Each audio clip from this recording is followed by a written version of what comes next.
Je vous propose de commencer avec Azzedine Ounahi, parce que ça a été un peu le dossier de ce mercato hivernal. Plein de clubs qui sont bouillants sur le joueur, mais c'est pas moi qui vais donner les infos. Est-ce que tu veux commencer, Hanif, peut-être avec Ounahi, et tu compléteras, Seb, si tu as des infos? Ouais, bah, pas de soucis. Bah, Ounahi. Sans regarder ta feuille. Hein. Non, mais t'inquiète, j'ai tenté, je le connaissais avant. Non, mais pour Ounahi, c'est la même chose que pour Kolo Muani, entre guillemets, c'est qu'il a profité de l'exposition de la Coupe du Monde pour briller et pour se faire voir auprès des plus grands clubs européens. C'est un profil qui est très recherché dans le foot parce que c'est un petit milieu technique capable de défendre et attaquer. Et on a vu que contre l'équipe de France, contre le Portugal, contre l'Espagne, il a été capable de faire des matchs d'un niveau très haut. Et donc forcément, il a tiré, surtout qu'à Angers, la situation sportive d'Angers fait que déjà, c'est compliqué. C'est compliqué au classement, c'est compliqué financièrement. Ils sont obligés de vendre quasiment à chaque fois qu'ils ont une pépite. Et on l'a vu cet été avec Mohamed Ali Chaud, par exemple. Et pour Ounahi, il y a eu très vite des clubs qui se sont intéressés à lui. J'ai vu sur les réseaux que ça parlait du PSG, mais le PSG, concrètement, à part, et Seb le confirmera, mais à part d'une prise de renseignements pendant la Coupe du Monde, il n'y a pas eu plus de concret. Mais après, surtout, c'est sur la première ligue qui vient aux nouvelles, et Naples qui était le plus chaud et qui est le plus chaud toujours sur ce dossier-là. Ils ont déjà fait une offre, on l'a sorti d'ailleurs sur le site, ils ont déjà fait une offre à Naples, à Angers, pardon, mais ça discute encore sur la durée des contrats, sur le montant de la clause. Et Leeds aussi qui a fait une offre de 25 millions d'euros. Forcément pour Angers c'est une très belle somme, mais après le joueur là pour le coup. Mais le joueur l'a dit, il choisira le côté sportif en premier.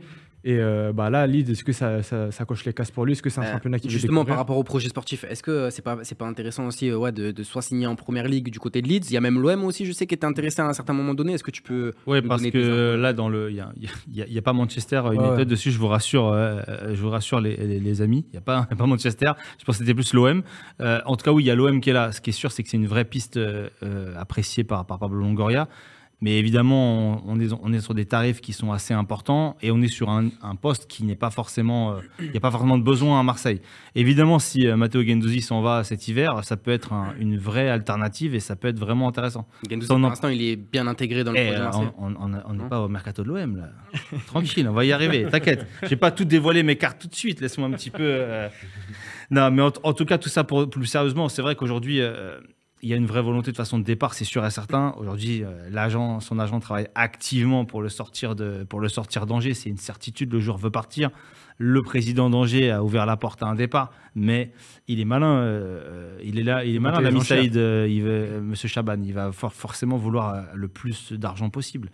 Après, ce qui y avait intéressant dans le deal de Naples, c'était qu'il y avait une possibilité peut-être d'avoir un prêt qui soit prêté à Angers jusqu'à la fin de saison et puis qui revienne à Naples l'été prochain, parce que Naples n'a pas besoin non plus d'un profil à la Ounahi dès cet hiver. Donc c'est un joueur qui va avoir une vraie actualité. Aujourd'hui, on a des clubs, c'est pas dit que ce soit ceux-là à la fin, il y en a peut-être d'autres qui vont arriver. Naples est vraiment chaud.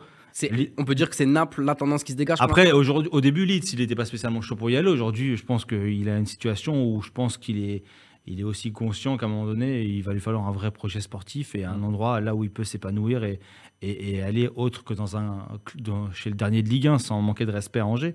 Donc oui, je pense que pour tout le monde, ça va être mieux qu'ils partent. Il faudra voir, mais c'est un dossier qui peut durer jusque les derniers jours du mercato. Il y a aussi l'alternative. Il peut prolonger jusqu'à cet été. Il peut ne pas quitter son club. Ça paraît. Surtout vu la situation financière précaire d'Angers, c'est clairement pas dans l'air du temps. Donc voilà, moi ce que je voulais aussi revenir un peu, c'est quand on a parlé un petit peu à Nif par rapport au PSG. J'ai vu des choses incroyables ces derniers jours, encore aujourd'hui, comme quoi. Paris voulait le prendre, mais que finalement Zahir Emery il colle à toutes les cases, donc du coup finalement ils annulent la piste et autres. Non, il n'y a rien eu. Il y a eu une discussion à Doha entre Campos et Saïd Chaban qui était là-bas. Et point, c'est tout. Voilà. Aujourd'hui, ça fait partie aussi de la spéculation du mercato, d'autres choses. Mettre Paris dedans, c'était aussi un bon moyen, peut-être de faire monter les enchères. Voilà. Mais aujourd'hui, concrètement, non. Il n'y a pas Paris, il n'y a jamais eu Paris. C'est pas un joueur qui était clairement pisté. Contrairement à Marseille, à Naples et à Leeds. Merci, mes amis de la régie pour avoir changé le logo. On voit que ça travaille dur derrière. Ni vu ni connu. Ça travaille dur. Désolé, je vous ai balancé, je suis désolé. Non, mais t'as raison. On a fait un petit sondage. Dans quel club vois-tu Azzedine Ounahi? Pour le chat, c'est à 60% du côté de l'OM qu'on veut le voir. Mais je t'ai dit, je pense que Étonnant. moi, je soupçonne Seb d'avoir ramené tous ses supporters marseillais. Non, mais- là. Ah, ils sont là, hein, t'inquiète pas, ils sont au taquet. Et Tu d'ailleurs, vois, les gars, regarde, là, il y en a là. On va hein. en parler juste après. Tu nous as vendu des infos là, juste avant. Tu as dit que tu avais des petites infos et tout en coulisses. Ça arrive juste après, les gars. Mais Donc, mais restez ça à l'affût. Ça m'étonne pas spécialement que pour l'OM, parce qu'on parlait du projet de jeu et de son envie d'être dans un club où il a du temps de jeu. Après, ça dépend comment le voit Tudor, par exemple, puisqu'il a fait jouer Guendouzi dans les trois de devant. Unai, je pense que techniquement, il est capable d'apporter certaines choses dans ce registre-là, même si évidemment, c'est pas son poste. Et la Ligue 1, c'est un championnat qu'il connaît, donc sportivement, ce serait pas non plus bête qu'il choisisse de rester en Ligue 1. Après, je pense que lui veut aussi changer un peu d'air et aller à l'étranger. Donc là, quand tu regardes Naples, comme a dit Seb, le besoin, il n'est pas urgent pour eux. Ils ont déjà recruté en plus un Polonais, il me semble, récemment. Donc sportivement, c'est un casse-tête.